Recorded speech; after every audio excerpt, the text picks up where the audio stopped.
Hello and welcome to the viewers of this video. This is the Orange Fan here, bringing you another entry for the episode Recap and Thoughts category. This video will be dedicated to episode 25 of Young Justice, Usual Suspects. We begin this episode at Washington, D.C. on December 30th, where the press have gathered outside the Hall of Justice to cover the news that the Justice League has gained 5 new members. The new members of the Justice League are Dr. Fate, who now has his own designation number rather than using Zatara's designation number, Atom, Plastic Man, Icon, and Red Arrow. The Young Justice team are watching the news coverage on TV from within the Hall of Justice, in the lounge room to be more specific, and we see that the Young Justice team have gained a new member as well, Icon's protege, Rocket, voiced by Miss Kitty. Now, Kid Flash says he's glad that Captain Marvel still gets to be on the Justice League, even though he's actually a kid, which Rocket didn't know beforehand, and Robin berates Kid Flash for not keeping a secret. We see that Rocket is also frustrated that she has to wait inside while Icon becomes a member of the Justice League rather than being out there, because she points out that she was the one who convinced Icon to become a hero in the first place. She's also confused about why Robin, Aqualad, and Kid Flash don't like being considered sidekicks, because she mentions that they were her inspirations to become Icon's sidekick.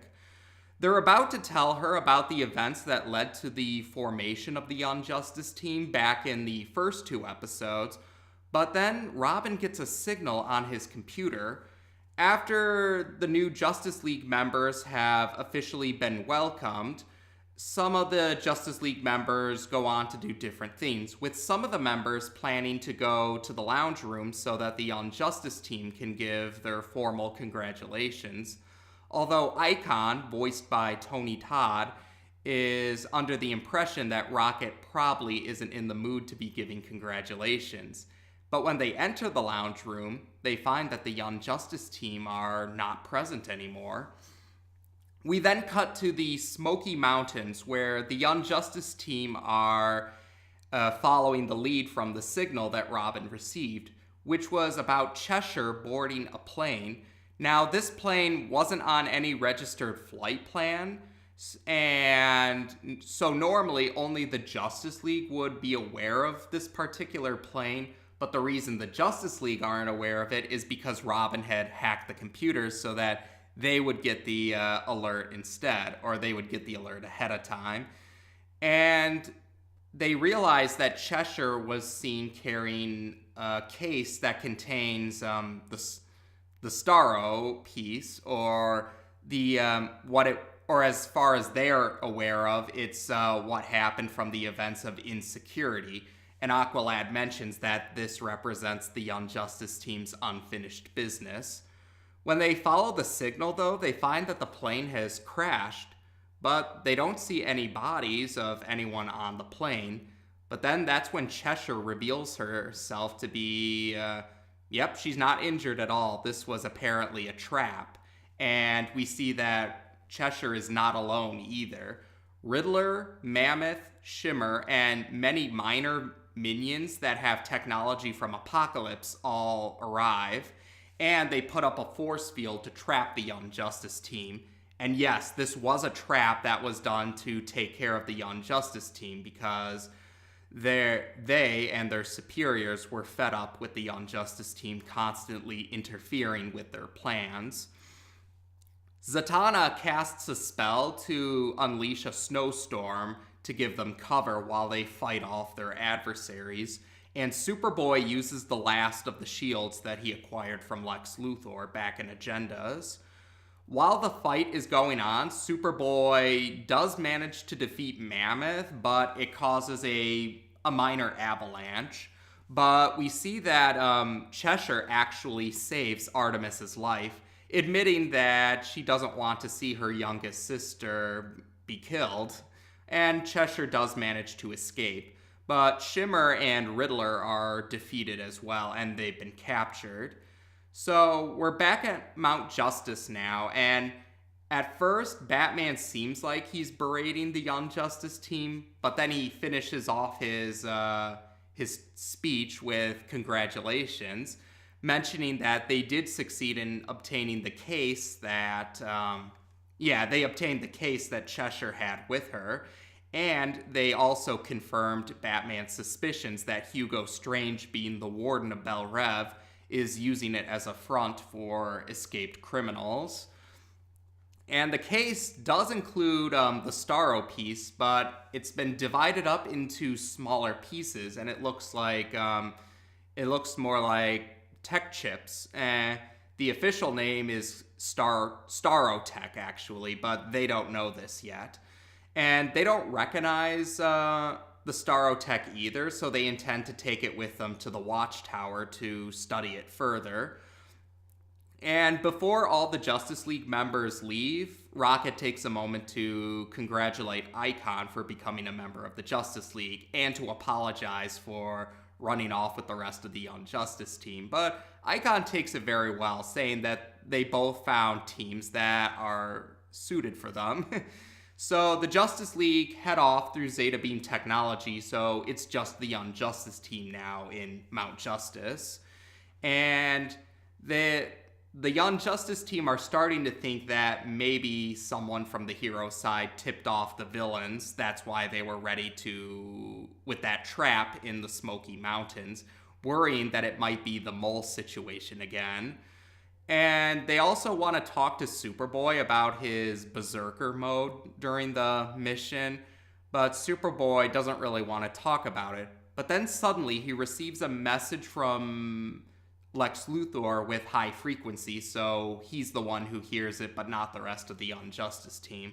And Lex Luthor mentions that he's aware of the fact that Superboy doesn't have any shields anymore, and he encourages Superboy to go to Santa Prisca, where he'll get more shields.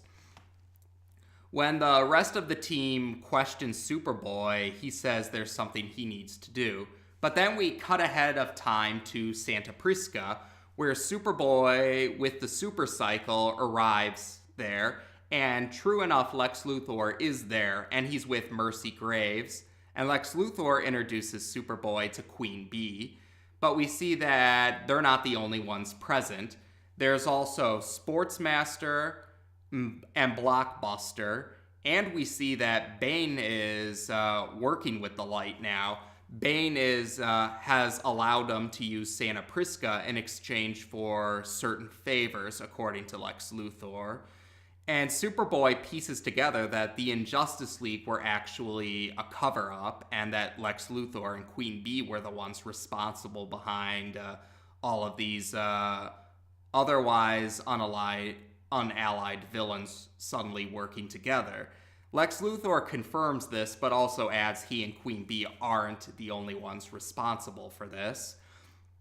Suddenly, Artemis arrives with Cheshire, and Miss Martian also arrives. And it looks like that they're all willing to work with the bad guys, or Miss Martian being blackmailed by Queen Bee, Artemis is fed up with not being trusted, and Superboy says as long as he gets more shields, he'll be in on whatever it is they're planning. But Lex Luthor realizes Superboy is lying, and he says Red Sun in order to shut down Superboy. But then Artemis and Miss Martian betray the bad guys. We actually then get a series of flashbacks which shows us what happened before Superboy arrived to Santa Prisca.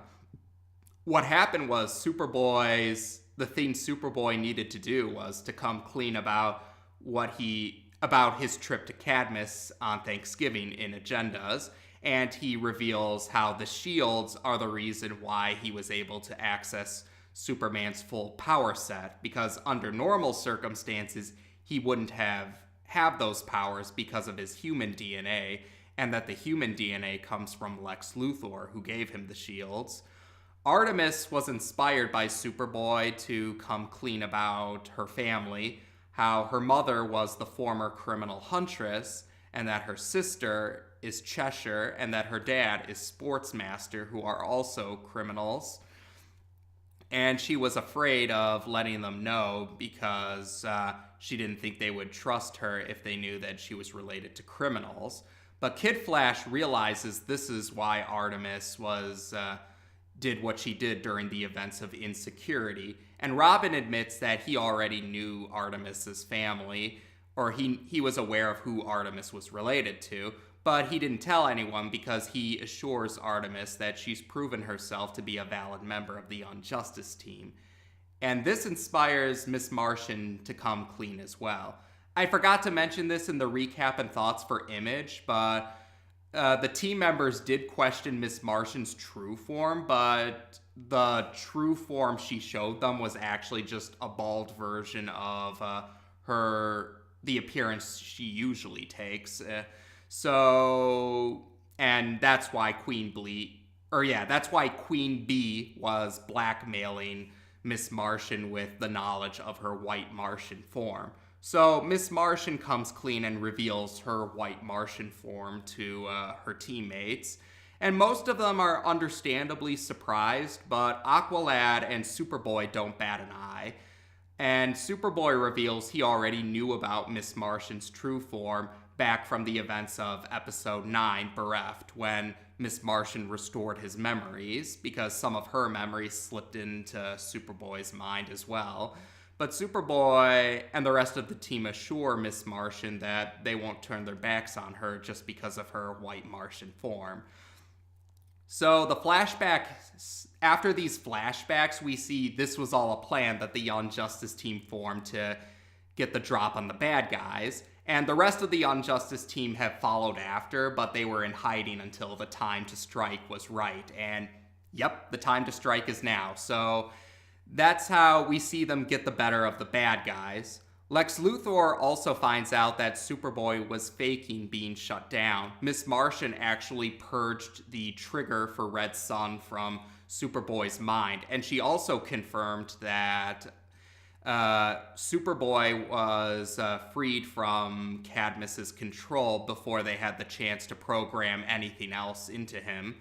So with that said, after they do some fighting, Lex Luthor and Mercy Graves manage to escape with an unconscious Queen Bee, and because Miss Martian knocked Queen Bee out so that she couldn't control Superboy with her abilities. So they escape. Cheshire escapes on her own. And otherwise, Blockbuster, Bane, and Sportsmaster have all been defeated by the Unjustice team. And they all congratulate themselves because this has been a very good day. But we're not done with the episode just yet.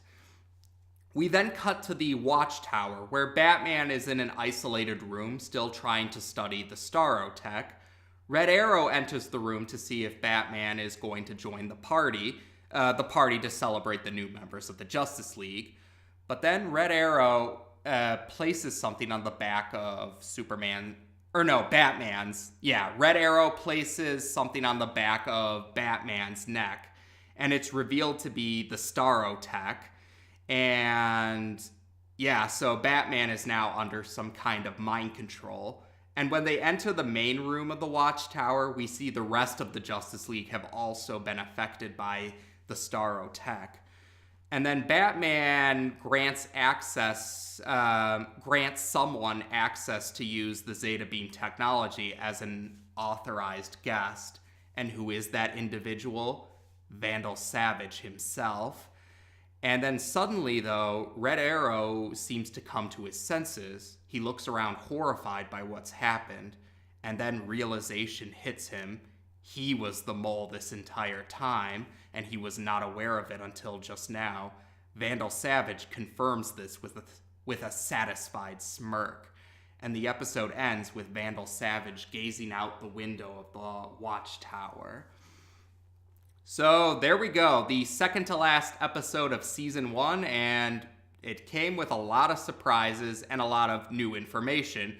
We finally figured out who among the possible candidates have finally joined the Justice League, besides Red Arrow, who we were made aware of a few episodes earlier. And that's right, Red Arrow is now a member of the Justice League, but the Young Justice team has gained a new member, Rocket.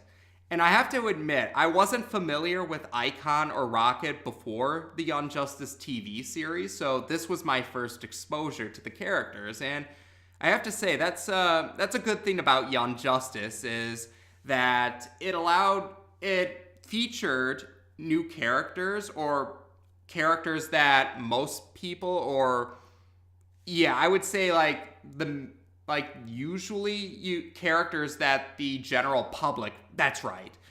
Yeah, I liked how Young Justice had showed us some more characters that the general public may not have been aware of beforehand, so it was nice to see these characters get some attention and have a better understanding of these characters. So yeah, I have Young Justice to thank for introducing me to characters like Icon and Rocket.